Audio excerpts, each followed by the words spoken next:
Welcome everyone. In this explainer, we're going to break down the foundational elements of agriculture. Everything from the soil right under our feet to the methods we use to feed a growing world. And we're going to tackle this as a structured discussion, really focusing on what you need to know for your IGCSE Environmental Management exams. So let's kick things off with our roadmap. We're going to cover 4 key sections from the syllabus, building our understanding logically, literally from the ground up. All right, let's dive right in.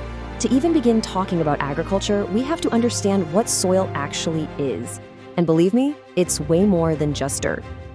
You know, soil is this incredibly complex mixture.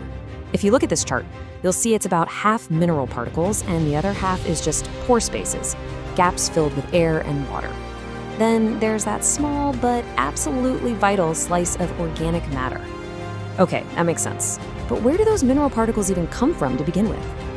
Great question. They come from a process we call weathering. That's just a fancy term for parent rock being broken down over huge amounts of time. And this process is what gives us mineral particles of all different sizes.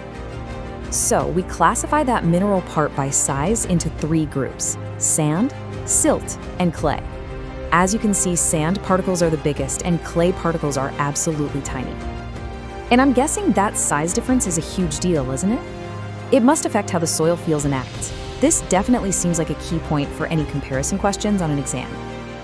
Exactly. That comparison is crucial. So let's build on that and look at what makes soil the perfect home for plants. And that organic part we mentioned, it's about to take center stage.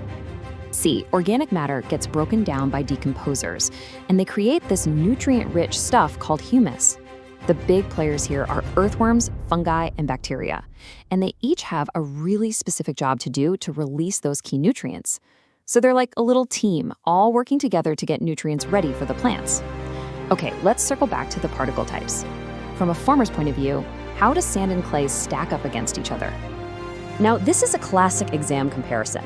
Sand has large particles, so water drains right through it, but it doesn't hold on to nutrients very well. Clay is the complete opposite. Its tiny particles cling to water and nutrients, but it can easily get waterlogged and it's really heavy and difficult to work with. That's a really clear trade-off. Okay, another big factor for plants is pH. What can a farmer do if their soil's pH is totally off? Excellent question. The sweet spot is usually between a pH of 5.5 and 8. If the soil is too acidic, a farmer can add ground limestone to make it more alkaline. And if it's too alkaline, they can use specific fertilizers that actually have an acidic effect over time. So, now that we have a good handle on soil, let's look at the different ways people actually use it to grow things. We can classify agriculture in a couple of key ways. The first major difference is about purpose. Subsistence farming is all about growing enough food to feed your own family. On the other hand, commercial farming is about producing cash crops. Crops grown specifically to be sold for a profit. And the second way to classify farms is by what they're farming, right? That's right, arable farming is just a term for growing crops, like wheat or rice. Pastoral farming is about raising animals. And, of course, many farms do both. We call those mixed farms. Okay, this brings us to a really crucial topic for modern agriculture. How do we increase yields to feed more and more people? Let's get into some of the techniques.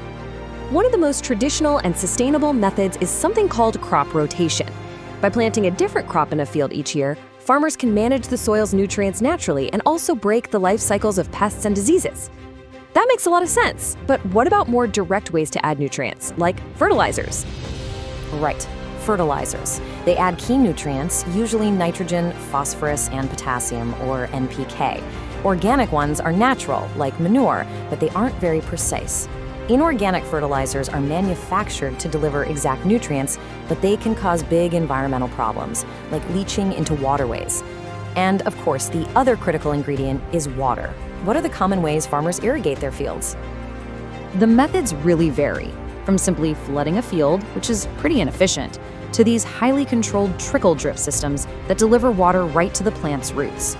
The choice really boils down to cost, the type of crop, and how much water is available. You know, this looks like a prime area for an exam question.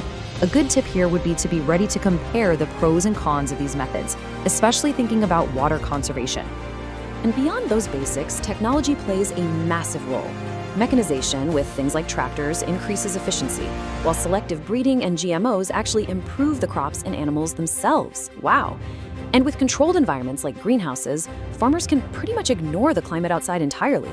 It just goes to show how far we've come.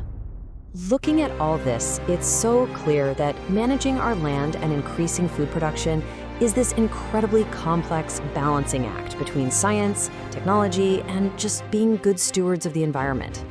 And this quote really brings us to the central challenge we're facing today. How do we balance the immediate, desperate need for more food with the long-term health of our planet? That's really the core question in environmental management. Thank you for joining us for this explainer.